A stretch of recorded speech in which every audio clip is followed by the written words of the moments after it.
بسم اللہ الرحمن الرحیم ایاک نعبد و ایاک نستعین. جام کمال صاحب،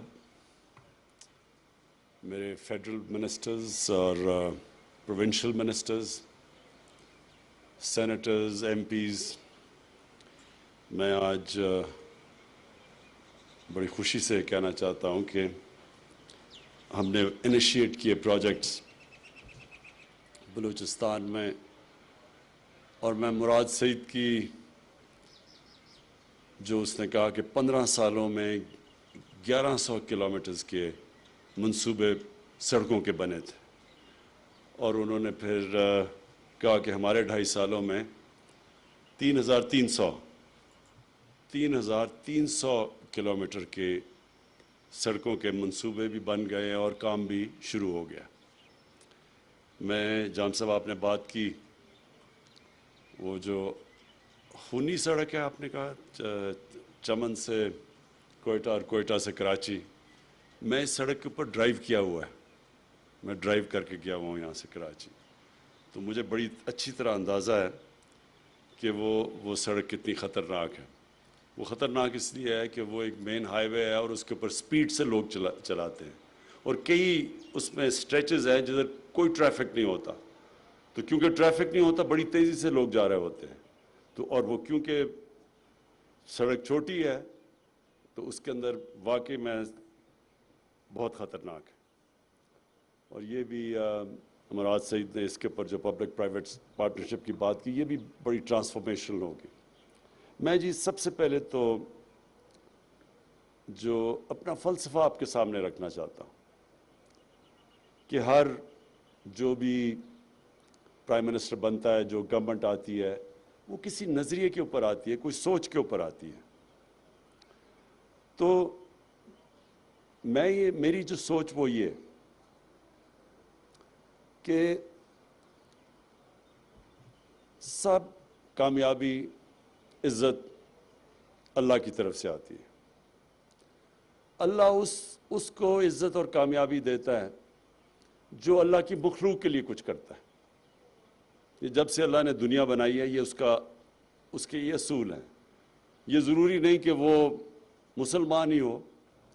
گنگا رام، ہم بڑے ہو رہے تھے تو گنگا رام ایک ہاسپٹل تھا، ساری دنیا اس کی تعریف کرتی تھی گنگا رام کی کہ اس نے ایک لاہور میں اتنا ہاسپٹل بنایا، اپنے پیسے سے بنایا، گورنمنٹ کا ہاسپٹل نہیں تھا. تو جب تک رہے گی لاہور میں گنگا رام کا نام یاد رہے گا، مسلمان نہیں تھا وہ. تو جو دنیا کے اندر بھی، دنیا کی تاریخ آپ اٹھا کے دیکھ لیں، دنیا کبھی پیسے والے لوگوں کو، بڑے بڑے بادشاہوں کو یاد نہیں کرتی. دنیا ان لوگوں کو یاد کرتی ہے جو انسانیت کے لیے کچھ کر کے جاتے ہیں.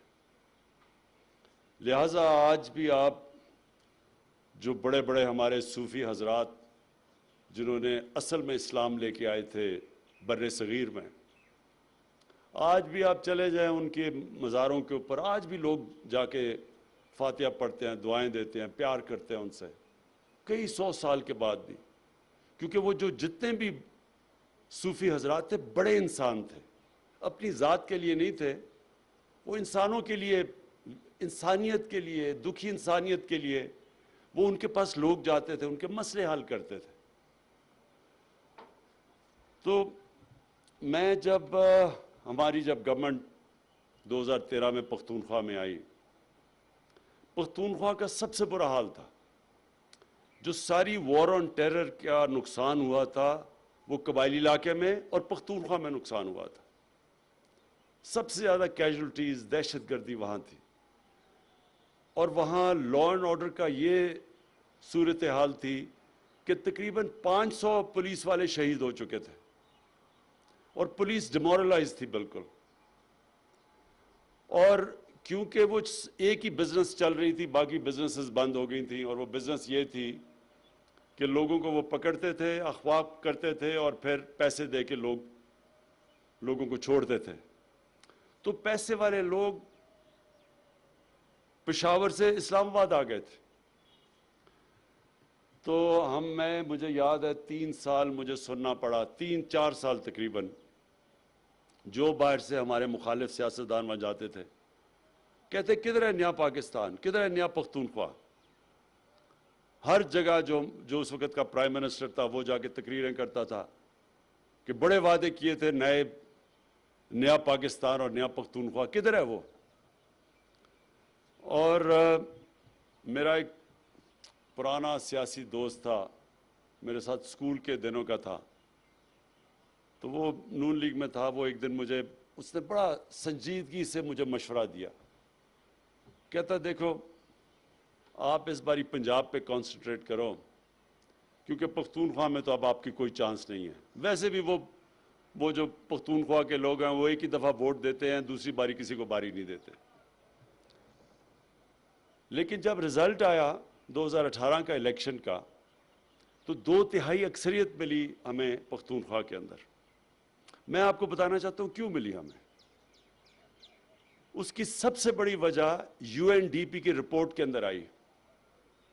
اس UNDP کی رپورٹ میں یہ آئے کہ جس صوبے میں سب سے تیزی سے غربت کم ہوئی تھی وہ پختونخوا میں تھی. دوسری چیز کہ جس صوبے میں امیر اور غریب میں فاصلے کم ہوئے تھے وہ پختونخوا میں ہوئے. اور تیسری چیز انہوں نے کہی کہ جو ہیومن ڈیولپمنٹ، جو انسانوں کے اوپر سب سے زیادہ سرمایہ کاری کی گئی وہ پختونخوا میں ہوئی. تو وہ رپورٹ تو بعد میں آئی، رزلٹ پہلے آ گیا 2018 کا الیکشن. یہ میں آپ کو اس لیے بتا رہا ہوں کہ میرا جو نظریہ وہ یہ ہے کہ جو پاکستان کے اندر ابھی تک ڈیولپمنٹ ہوتی رہی ہے، یہ اس کی وجہ سے پاکستان پیچھے چلا گیا. یہی 50 سال پہلے پاکستان، 50-55 سال پہلے پاکستان کا دنیا میں سٹیچر کیا تھا. جب ہمارے سربراہ باہر جاتے تھے تو ان کو ریسپشن دیکھتے باہر کیسے ملتی تھی.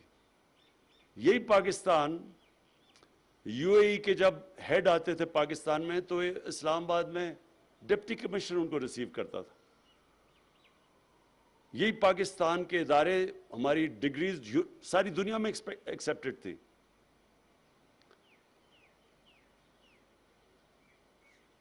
اور یہی پاکستان آہستہ آہستہ ہم نے دیکھا کہ پیچھے چلا گیا. ایک وقت یہ تھا، مجھے یاد ہے میری کانوں میں نے سنا ہوا ہے کہ جب بنگلہ دیش بنا تو ہمیں تو بڑی تکلیف تھی، لیکن میں نے لاہور کے بڑے بڑے ڈرائنگز میں سنا کہ جی یہ شکر ہے بوجھ اترا ہمارے اوپر سے، اتنا بڑا جو بوجھ پڑا ہوا تھا، سائیکلون آتا ہے تو ہمیں وہاں پیسے دینے پڑتے ہیں ایسٹ پاکستان. وہ آج بنگلہ دیش پاکستان سے آگے نکل گیا، جس کو کہتے تھے بوجھ ہے. تو آپ اگر میرے سے پوچھیں تو کیا وجہ تھی اس کی وجہ یہ تھی کہ ایک اور UNDP کی رپورٹ میں آیا ہے کہ ایلیٹ کیپچر ہے پاکستان میں. ایک چھوٹا سا ایلیٹ ملک کے وسائل کے اوپر قبضے کر کے بیٹھا ہوا ہے. ڈیولپمنٹ بھی جو ہوتی ہے وہ ساری جو طاقتور ہے وہ کھینچ لیتا ہے ڈیولپمنٹ. چھوٹے صوبے بھی پیچھے رہ جاتے ہیں، وہ علاقے جن کے پاس انفلوئنس نہیں ہے وہ بھی پیچھے چلے جاتے ہیں اور غریب ہوتا جاتا ہے. اور چھوٹا سا طبقہ وہ آج اس کے پاس پیسہ ہے جو کہ بڑے بڑے امیر ترین ملک بھی ان کا مقابلہ نہیں کر سکتے. ہمارے جو حکمران ہیں وہ آج ان کے پاس جو پراپرٹیز ہیں، لنڈن کیونکہ میں جانتا ہوں اس علاقے میں پراپرٹیز لی ہیں، میں آپ کو یقین دلاتا ہوں کہ برطانیہ کا پرائم منسٹر بھی وہاں پراپرٹی نہیں خرید سکتا. امیر ترین لنڈن کے علاقوں میں ان کے پاس محلات ہیں. تو وہ طبقہ امیر ہو گیا اور باقی کام پیچھے چلی گئی، ملک بھی پیچھے چلا گیا. تو میرا جو ڈیولپمنٹ کا ماڈل ہے وہ یہ کہ میں یہ جو آج مراد سعید نے بتایا کہ ہم نے 3,300 کلومیٹر کی صرف 2.5 سال میں بلوچستان میں سڑکیں بنائی یا ان کے منصوبے بنائے اور جو بنانے جا رہے ہیں، جبکہ پچھلے 15 سال کے اندر اتنے لمبے عرصے میں صرف 1100 کلومیٹر تھا. میں آپ اس کی وجہ بتا دیتا ہوں کیوں. کیونکہ بلوچستان سے جو اسلام آباد میں پرائم منسٹر بنتا ہے اس کو بلوچستان کی ووٹ کی ضرورت نہیں ہوتی. وہ 2 صوبوں کے اندر اگر پنجاب جیت جائے اور ایک اور صوبہ جیت جائے وہ پرائم منسٹر بن سکتا ہے. اس لیے بلوچستان کے اوپر وہ توجہ نہیں گئی، کیونکہ جو پاور سینٹر تھا اس کو ضرورت نہیں تھی بلوچستان کی. اور بلوچستان میں وہ کوآپٹ کرتے تھے لوگوں کو اپنے ساتھ، بڑے بڑے طاقتور لوگوں کو ساتھ ملا لیا، ان کو اچھے طرح نواز دیا، باقی بیچارے بلوچستان کے لوگ اور بلوچستان پیچھے چلا گیا۔ اس لیے آپ دیکھتے ہیں کہ 15 سالوں کے اندر صرف 1100 کلومیٹر کی سڑکیں یہاں بنائی گئی، جبکہ اس صوبے کو سب سے زیادہ کنیکٹیوٹی کی ضرورت ہے، کیونکہ اتنے بڑے فاصلے ہیں یہاں تو اگر آپ کنیکٹیوٹی نہیں دیں گے تو یہ تو پیچھے رہ جائے گا، علاقے بھی آپ کے پیچھے رہ جائیں گے۔ تو لہٰذا یہ مائنڈ سیٹ ہے، وہ ریفلیکٹ کرتا ہے ان سڑکوں کے اوپر، کہ مائنڈ سیٹ ہی نہیں تھا کہ ہم نے بلوچستان کو ڈیولپ کرنا۔ تو یہ میں آج جو آپ کو یہ چیزیں کہہ رہا ہوں وہ میں اس لیے کہہ رہا ہوں کہ یہ میرے نظریے کا حصہ ہے کہ پاکستان تب ڈیولپ کرے گا جب اس کا نچلا طبقہ اوپر آئے گا، اور جب اس کے جو علاقے پیچھے رہ گئے جب ان کو ہم ساتھ لے کے چلیں گے۔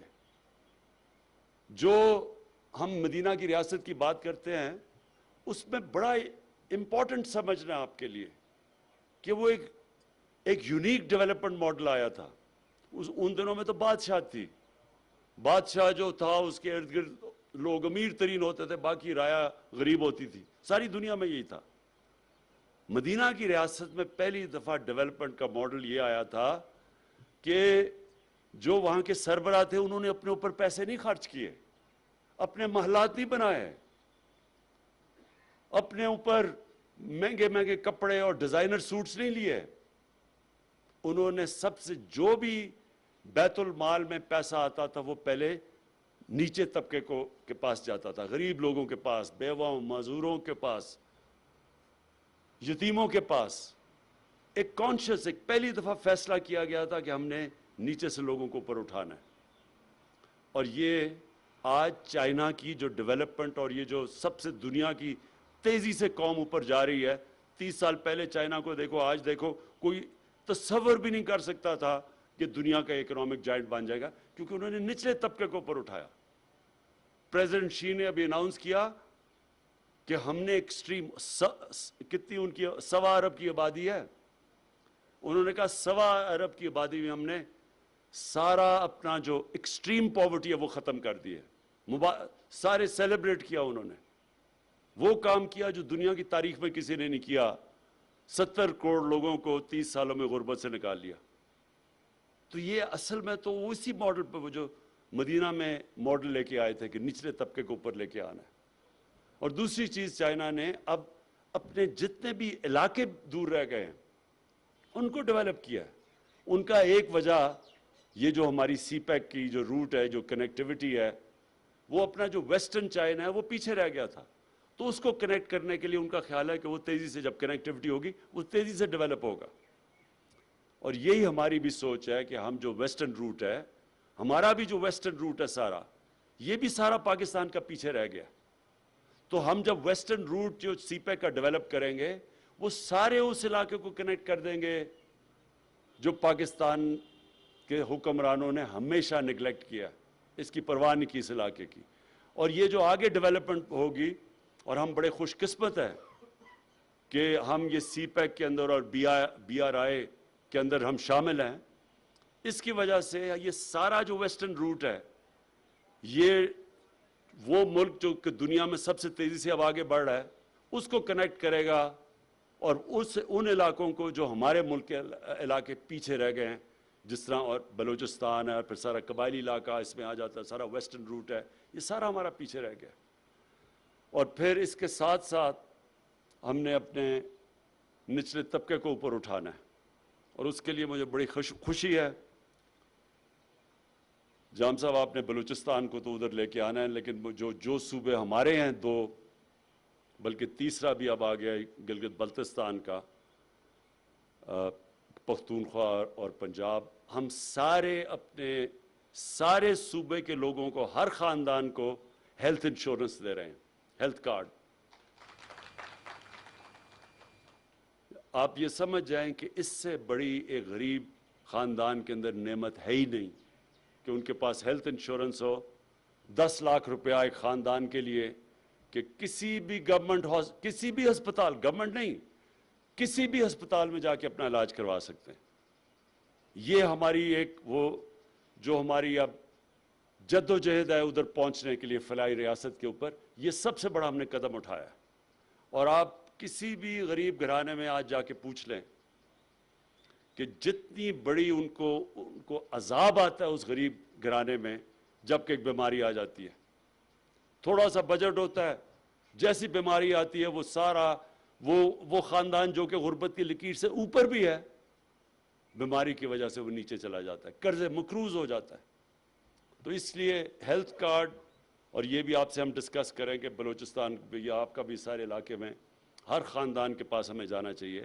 اس کا جو اگلا فائدہ آپ کو ہوگا کہ ایک ہیلتھ سسٹم آپ کا پورا ڈیولپ ہو جائے گا. پرائیویٹ سیکٹر آئے گا ہیلتھ سسٹم کے اندر. اب تک کیوں نہیں پرائیویٹ سیکٹر جاتا دیہات علاقوں میں ہسپتال بنانے کے لیے؟ کیونکہ لوگوں کے پاس پیسہ نہیں ہوتا، اس لیے وہ شہروں میں آ جاتے ہیں. لیکن جب ہیلتھ کارڈ آ جائے گا، جب ہر غریب خاندان کے پاس ہیلتھ کارڈ ہوگا، تو تب وہ جائیں گے غریب علاقوں میں، دیہاتی علاقوں میں، کیونکہ ان کو تو پیسہ ملے گا. اور پھر مقابلہ بھی ہو جائے گا گورنمنٹ ہاسپٹل پرائیویٹ ہاسپٹلز آپس میں، کیونکہ لوگ تو ادھر جائیں گے جدھر ان کو علاج بہتر ملے گا. تو جب وہ کسی بھی ہسپتال میں جا سکیں گے تو ہسپتالوں کے اندر مقابلہ ہوگا. جو ہسپتال ٹھیک علاج نہیں کرے گا، گورنمنٹ ہو یا پرائیویٹ ہو، ادھر لوگ نہیں جائیں گے، اور وہ آٹومیٹکلی گورنمنٹ ایکشن لے گی. پرائیویٹ ہو تو بند ہو جائے گا، گورنمنٹ ایکشن لے گی کہ اس ہسپتال کے اندر اکاؤنٹ ان کا احتساب کریں گے لوگوں کا جو ٹھیک نہیں کر رہے. الحمدللہ ہم نے بھی کر دیا ہے کسی ٹیبلٹ میں. یہ ہمارا ہیلتھ کارڈ کا جو سلسلہ ہے ہمارے قائد نے کر دیا ہے. جس کے پاس بلوچستان کا آئی ڈی کارڈ ہوگا وہ اس کی ہیلتھ. زبردست. یہ میں جان صاحب آپ کو مبارک دیتا ہوں. خیر ہماری کولیشن گورنمنٹ ہے، میں آپ کو مبارک دیتا ہوں. یہ زبردست کام کیا آپ نے. اب دوسری چیز پہ ہم آئے ہیں، وہ ہے کسان کارڈ. اب یہ پنجاب پھر آ گیا سب سے. پنجاب اب کسان کارڈ لے آیا ہے، سارے کسانوں کو رجسٹر کر رہا ہے. اور زیادہ تر 97% آپ کو پتہ ہے کسان پاکستان میں چھوٹے، جن کے پاس چھوٹے لینڈ ہولڈنگ ہوتی ہے، زمین تھوڑی سی ہوتی ہے، تو ان کو اب ہم کسان کارڈ لے کے آ رہے ہیں، رجسٹر کر رہے ہیں، کسان کارڈ دے رہے ہیں. ڈائریکٹ سبسڈی ان کو دیں گے. ابھی تک جو ہم سبسڈی کرتے ہیں وہ ڈائریکٹ نہیں ہوتی، وہ طاقتور زیادہ وہ لے جاتا ہے بجائے کہ وہ غریب لے کے جائے. تو اب ان کو ڈائریکٹ سبسڈائز کریں گے، کھادوں میں، کیڑے مارے دوائیوں میں، اور